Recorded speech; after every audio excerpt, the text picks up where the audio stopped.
Висококатници на паркингот Карши градскиот трговски центар ке значат смрт за градот, реагираат екологистите. На градот, а посебно на центарот, потребно му е поголемо зеленило и парк, а не градилишта, кои само дополнително би го зголемиле загадувањето.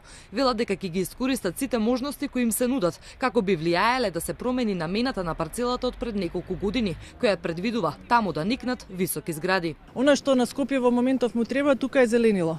Значи ова би требало да премине во еден убав парк.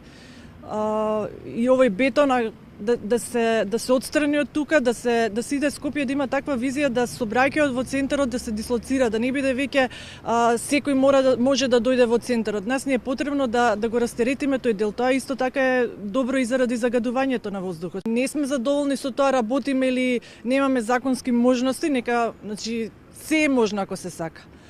Сигурно дека има начин ова да се спречи, сигурно има начин да се направат ревизии, затоа зашто сметаме начинот на кој беа носени претходно е исполнет со многу пропусти. Ако некој сака, сигурно ќе најде пропусти, ќе најде начин ова да се спречи. По информациите дека на местото на паркингот ќе се градат висококатници, со иницијатива да се пренамени земјиштето и тука да се изгради парк, излезе и весникот Слободен печат. Главниот уредник Бранко Геровски вели дека очекува властите да имаат слух за барањата на граѓаните, во спротивно граѓаните ќе ги казнат на следните избори.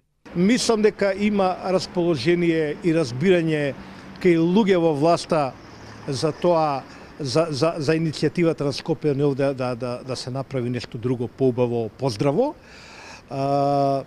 Дали со тоа ќе успееме да формираме доволно политичка волја да на власта да свати дека мора да го слушне гласот на граѓаните, не знам. Подобро е да го слушне гласот на граѓаните сега, подобро е да направи нешто тоа што ќе се гордее, бидејќи граѓаните, знаете како е, ние имаме право да иницираме, да зборуваме, да дебатираме и имаме една многу важна алатка во нашите раце, најмалку еднаш на 4 години гласаме. Ако нас не се погоди, ние ќе се потрудиме и на нив да не им се погоди утре. Од општина Центар веќе најавија дека со измените на деталниот урбанистички план ќе се обидат да ја намалат капноста на предвидените објекти, но не и намената на земјиштето која е определена со генералниот урбанистички план. Него го носи има надлежност да го менува град Скопје.